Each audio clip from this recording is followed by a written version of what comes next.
Salut à tous la team OL, Thomas M. Show pour Lyon Fan TV. Très très heureux les gars de vous retrouver pour une nouvelle vidéo. J'espère que vous avez passé un très bon début de semaine. Non, c'est une blague. Je pense que vous avez passé un début de semaine pourri, comme la plupart des supporters lyonnais, comme moi, évidemment. Quand nous alignons les piètres performances et surtout que rien ne va dans le bon sens pour notre équipe, eh bien, je pense qu'on peut passer des semaines un petit peu compliquées en tant que supporter. Alors vous allez dire, mais Thomas, il n'y a pas que ça dans la vie, il y a des drames qui se passent dans le monde, il y a une guerre qui est en train d'éclater en Ukraine, et toi tu nous parles un petit peu de supportariat. Oui, mais ça fait partie de la vie, le supportariat. Ça fait partie de la vie, ça fait partie de nos vies, ça fait partie aussi des petits plaisirs qu'il nous reste encore dans la vie, de se faire plaisir avec quelque chose qu'on aime, un sport que nous aimons, avec une équipe que nous aimons. Et c'est vrai que quand je dirais, on continue à faire des contre-performances de semaine en semaine, de saison en saison, eh bien, ça commence à lasser, puisque aujourd'hui, on éprouve plus trop de plaisir à regarder les matchs. Alors bien sûr, on a eu quelques bons moments. On a eu un match contre Nice, on a eu un match contre Marseille notamment. Mais ce n'est que trop peu, les amis. C'est vrai que notre équipe est irrégulière au possible, n'est pas constante dans la durée. Et aujourd'hui, c'est un petit peu toujours la même chose, de semaine en semaine. On a l'impression dans nos débriefs que nous répétons, nous ciblons les problèmes depuis des mois et des mois et des mois et rien ne change. Alors bien sûr, dans cette vidéo, c'est la vidéo des 5 choses que nous avons retenues de ce match. On va en discuter de tout ça parce qu'il y a des choses à dire tout de même. Mais le constat global est un constat d'échec pour l'Olympique Lyonnais qui est aujourd'hui 10e du championnat. 10e du championnat au 28 février. C'est gravissime. Même si c'est vrai, nous ne sommes pas encore si loin des places de tête et du podium, et notamment de la deuxième place. Mais ça commence à faire beaucoup pour un club comme l'Olympique Lyonnais dans un championnat qui est pas si relevé que ça au final, hein, puisque tout se tient dans un mouchoir de poche. Donc il va falloir vraiment se poser réellement les bonnes questions, surtout que nous allons attaquer l'Europa League, les huitièmes de finale d'Europa League contre le FC Porto dans 10 jours à peu près. Donc voilà, il y a aujourd'hui un état d'alerte, mais un état d'alerte, je dirais, maximum aujourd'hui pour l'Olympique Lyonnais. Alors, première chose que nous avons retenue de ce match, c'est que l'OL est encore volé par l'arbitrage. Alors, bien sûr, ça fait partie un petit peu aussi des péripéties de ce match. Alors, moi, hier, je doutais un petit peu de savoir si vraiment le but de Paqueta était bon ou pas. Et après les indignations de nos joueurs, après l'indignation générale des supporters, après l'indignation de Paqueta, après l'indignation du président Jean-Michel Aulas, eh bien, aujourd'hui, la direction technique de l'arbitrage, via son chef, Pascal Garibian, a dit que oui, Monsieur Turpin s'est trompé puisqu'il n'a pas eu les bons angles de caméra. S'il avait eu les bons angles de caméra, il aurait validé la décision qu'il avait accordée au début, parce que quand Paqueta a marqué, Clément Turpin a, dans un premier temps, validé ce but. Chose ensuite qui lui a été un petit peu démontée, un petit peu cette décision a été démontée dans son oreillette en lui disant ouais, tu ferais mieux.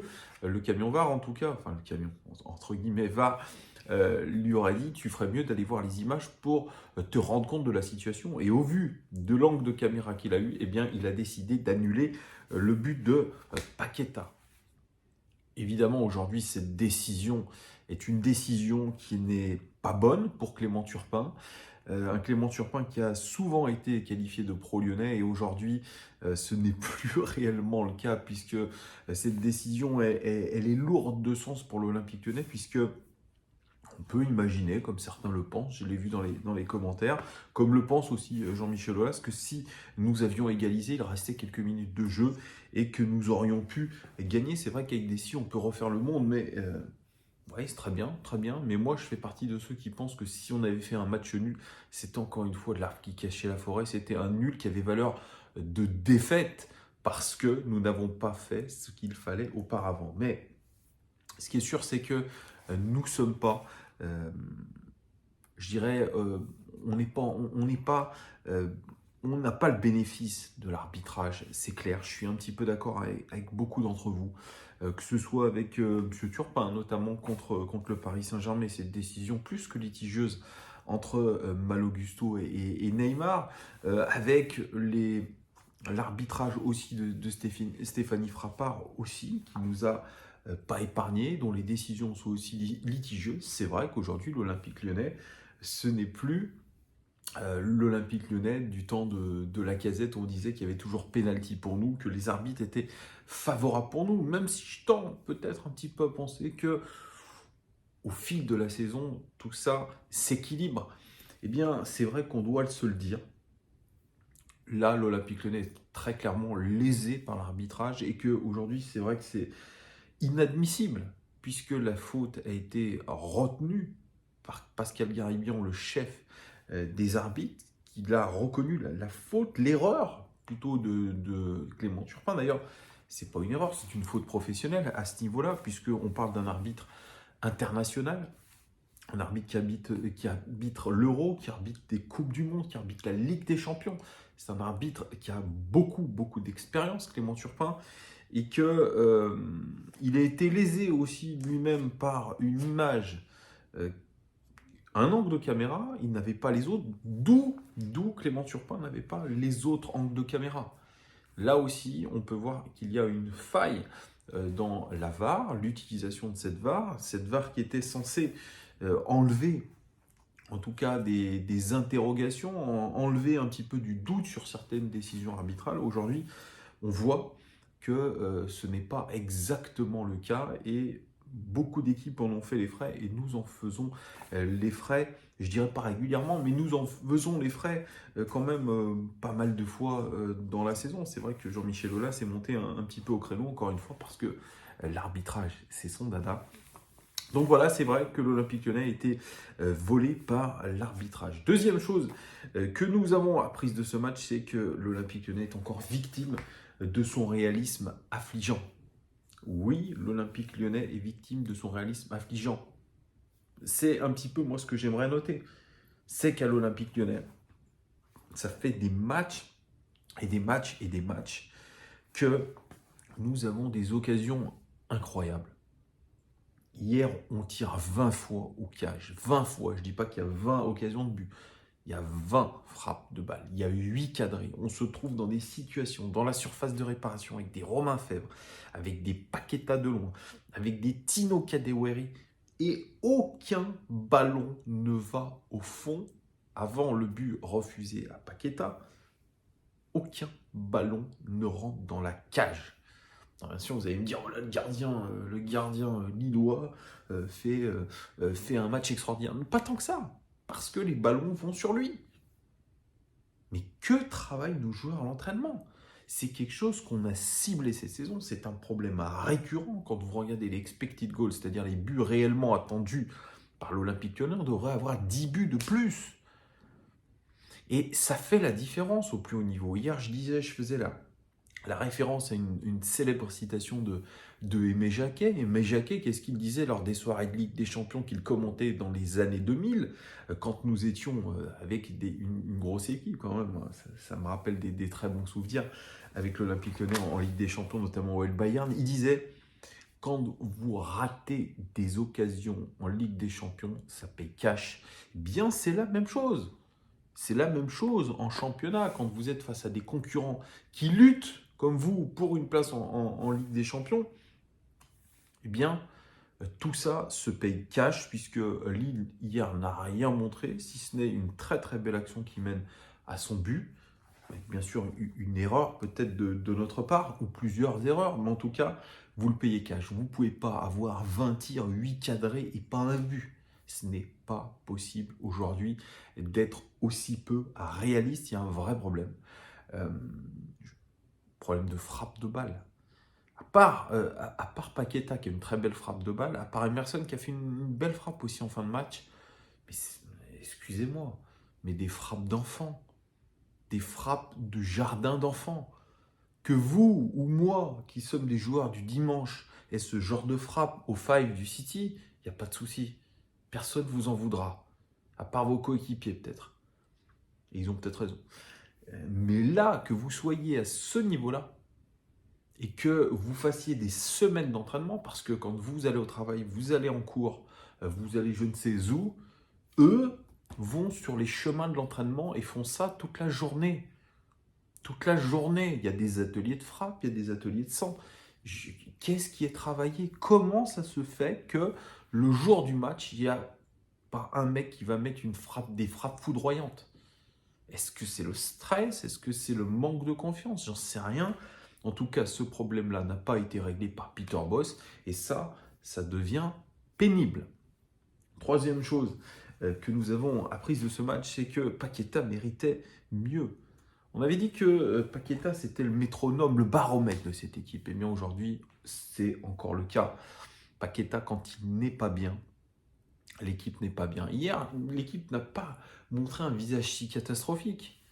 Il y a eu des belles actions, il y a eu des choses mises en place. C'est plutôt, je dirais, au final, la prestation globale qui est affligeante avec ce manque de réalisme, qui fait passer cette prestation pour affligeante. Mais Paqueta, lui, a été au niveau. Paqueta, il a eu des occasions. Paqueta, il a eu des très très belles occasions. C'est lui-même qui allait égaliser, qui devait égaliser grâce à ce but valable. C'est un joueur quand même qui est notre meilleur joueur. C'est le plus à l'aise techniquement, c'est le plus élégant, c'est le leader technique de cette équipe. Et on le voit quand il n'a pas cette réussite non plus. Et encore plus quand on lui met une décision contraire, arbitrale, eh bien, évidemment, on plonge. Mais en tout cas, moi, j'ai vu un bon Paqueta. J'ai vu un bon Paqueta, ça m'a rassuré. Heureusement qu'il est là. C'est vrai que dans une saison, je ne dirais pas apocalyptique, mais une saison qui est pour l'instant ratée, il y a quand même un petit motif de satisfaction avec Paqueta. Donc oui, Paqueta, il méritait mieux parce que en plus, il a son bon poste, il est dans l'axe, il fait jouer les autres, il est intéressant, fait lever les foules. Et puis voilà, c'est un joueur, je pense, vraiment qui va pas rester longtemps chez nous. C'est un joueur qui aujourd'hui peut prétendre à une grosse équipe. Après, il faudra évidemment qu'il reste aussi régulier. Mais voilà, Paqueta, évidemment, méritait mieux sur ce match-là. Quatrième chose que nous avons retenu de ce match, c'est que Peter Bosz a été confirmé par Jean-Michel Aulas. Ça s'est passé tout à l'heure dans l'équipe du soir. Il attendait, il l'avait dit dans une interview à l'équipe le 23 décembre, qu'il attendait, Jean-Michel Aulas, de faire un point sur le mois de janvier et de février, fin février, donc on y est. Il devait prendre une décision par rapport à Peter Bosz. Et là, il a décidé de maintenir Peter Bosz parce que sur les 12 derniers matchs, il estime que nous avons pris un certain nombre de points assez intéressants et donc que Peter Bosz doit être maintenu à son poste parce qu'il y a eu des belles rencontres, notamment face à Nice. Il a parlé du match nul intéressant face à Lens. Et qu'il semble que notre 10e place ne soit pas irrémédiable et que Peter Bosz est l'homme de la situation, etc. etc. C'est vrai qu'il ne fait pas un mois de février cataclysmique, mais il ne fait pas un bon mois de février. Parce que cette défaite qui clôture le mois de février, elle fait très mal. Même s'il y a une décision, je le redis, je le répète, je me répète, mais une décision qui est contraire et qui aurait dû nous être favorable, je suis désolé, ce n'est pas assez, c'est insuffisant. Alors bien sûr, je suis d'accord avec vous, c'est pas Peter Bosz qui doit mettre le ballon dans les cages hier. Les occasions, c'est pas Peter Bosz. Mais Peter Bosz, il doit transmettre quelque chose aux joueurs. Lui, son staff, ils doivent transmettre de la confiance. Ils doivent trouver des solutions à un problème récurrent qui pour l'instant, se voit comme le nez au milieu de la figure. Non, Peter Bosz, aujourd'hui, ne réussit pas à l'Olympique Lyonnais, est en situation d'échec. Sauf que la réalité, c'est que tu ne peux pas changer Peter Bosz aujourd'hui, à 9 jours d'un match capital en Europa League, que c'est trop risqué, que tu n'as personne aujourd'hui en interne à mettre à sa place, que tu as personne dans le viseur, puisque c'est très compliqué aujourd'hui de faire venir un quelconque entraîneur, on ne sait pas qui on pourrait faire venir, qui pourrait faire l'électrochoc. Donc aujourd'hui, tu es obligé de te dire que tu vas garder au moins Peter Bosz jusqu'à la fin de la saison, puisqu'il y a aussi le côté financier, où tu devrais donner une certaine somme d'argent assez importante à Peter Bosz. Donc aujourd'hui, tu es obligé de dire, ah, écoutez, on va faire avec Peter Bosz parce qu'on fait confiance à cet entraîneur, qu'il est très bon, etc., qu'il fait jouer l'académie. On sait très bien que Jean-Michel Aulas joue du pipeau avec ça. Mais en tout cas, ce match-là a confirmé et nous a appris que Peter Bosz a été maintenu par Jean-Michel Aulas. Et puis, cinquième et dernière chose que nous avons apprise de ce match, c'est que Jérôme Boateng a été définitivement mis à l'écart. Enfin, définitivement, c'est moi qui le pense. Mais en tout cas, quand vous préférez un Thiago Mendes qui n'est pas un spécialiste du poste, depuis plusieurs matchs que vous avez une blessure diplomatique ou une maladie diplomatique, que vous avez une mise à l'écart et que vous avez une mise sur le banc de Jérôme Boateng, je pense que aujourd'hui, le message indiqué par Peter Bosz est très clair et je pense que c'est un message soutenu par la direction, puisque aujourd'hui, je pense que Jérôme Boateng ne fait pas l'unanimité en termes de personnalité. Même s'il met des belles photos sur Instagram où il est bien dans la vie du groupe, etc., je pense que c'est un garçon qui énerve. C'est un garçon, je pense, qui a un ego qui est surdimensionné, un petit peu comme l'avait Memphis Depay, sauf que Jérôme Boateng, le problème, c'est qu'il est un petit peu en difficulté sportive. Alors ça n'a pas été tout rose au début aussi pour Memphis Depay, il a été souvent mis sur le banc par Bruno Genesio, notamment. Il le sanctionnait un petit peu comme ça, mais c'était pas le même âge, c'était pas le même palmarès. Là, on a un joueur quand même qui a été un taulier d'un énorme club qui est le Bayern Munich. C'est quelqu'un qui a gagné la Ligue des Champions, c'est quelqu'un qui a gagné la Coupe du Monde. C'est pas n'importe qui. C'est un garçon qui est très très suivi sur les réseaux sociaux, donc qui a une aura, je dirais, en termes marketing intéressante, mais là, moi, je suis d'accord un petit peu avec Peter Bosz sur le fait que ses prestations depuis le début de la saison ne sont pas au niveau de ce qu'il nous avait habitués par le passé ailleurs, que c'est difficile, que peut-être il y a un contexte familial, personnel qui est dur pour lui aussi. Mais quand on en est à se passer de Jérôme Boateng pour mettre Thiago Mendes, c'est que la situation est très très très compliquée avec le joueur. Voilà. Après, il lui reste encore 1 an et demi de contrat. À Jérôme Boateng, il n'a pas signé pour très très longtemps. Moi, je le vois mal aller au-delà de cette saison, surtout s'il continue à être mis à l'écart comme ça. Mais aujourd'hui, c'est vrai, par rapport à la boulette faite par Thiago Mendes, on se dit, est-ce qu'il vaut mieux un Thiago Mendes moyen à ce poste, mais ayant, je dirais, plus l'attitude qu'il faut, entre guillemets, dans le groupe, ou alors un Jérôme Boateng en difficulté un petit peu sportive, mais spécialiste du poste, ayant une certaine aura. Je ne sais pas, en tout cas, cette situation, elle est compliquée et elle ressemble vraiment à une mise au placard. Et ça prouve aujourd'hui vraiment la difficulté dans laquelle sont les recrues. Je parle de Shaqiri qui a fait une demi-saison, qui a joué une infime partie des minutes de la saison. C'est pour vous dire. Xherdan Shaqiri, capitaine de l'équipe suisse, vainqueur de la Ligue des Champions avec Liverpool, n'a quasiment pas joué avec Peter Bosz. Et ce n'est pas que de la faute de Peter Bosz, ce n'est pas un délire de Peter Bosz de ne pas l'avoir fait jouer. Je pense que réellement, il y avait des problèmes, je dirais, en termes de personnalité, en termes aussi de niveau sportif. La même chose aujourd'hui pour Jérôme Boateng, qui, on le rappelle, a été viré du Bayern Munich. Viré. Aujourd'hui, voilà, c'est un échec aussi d'avoir ramené un Jérôme Boateng, pour l'instant. Et on est au 28 février. C'est un échec aujourd'hui d'avoir ramené Emerson, alors qu'on me dise hier qu'il a été correct, très bien. Mais moi, ce que j'attends d'un joueur qui a joué à Chelsea, qui a joué à l'AS Roma, qui est international italien, c'est qu'il ait un niveau au-dessus, qu'il apporte une plus-value. Je ne suis pas sûr aujourd'hui qu'à gauche, il soit bien meilleur que l'a été Maxwell Cornet, qui était non spécialiste du poste. Voilà. Donc, aujourd'hui, il y a vraiment une déception sur ces recrues-là. Je n'irai pas sur le terrain Tanguy Ndombele parce que c'est trop tôt, et puis parce qu'on l'a encensé sur les premiers matchs, je l'ai encensé. Mais on va voir, on voit aujourd'hui Tanguy Ndombele, au bout de quelques matchs, c'est un petit peu plus compliqué physiquement. Donc, on fera le point en fin de saison. Bref, voilà, c'était mes 5 choses, les 5 choses que nous avons apprises de ce match. Dites-moi en commentaire si vous êtes d'accord avec ce que j'ai dit. En tout cas, n'hésitez pas à liker, abonnez-vous. On se retrouve très très vite. Il y a des éditos qui vont tomber, notamment l'édito d'Antoine. Il y a une vidéo aussi de Antoine de Madagascar que je vais vous poster. Bref, on va faire pas mal de choses. Allez, je vous fais des gros bisous. Très bon début de semaine à vous et à très vite. Allez, ciao.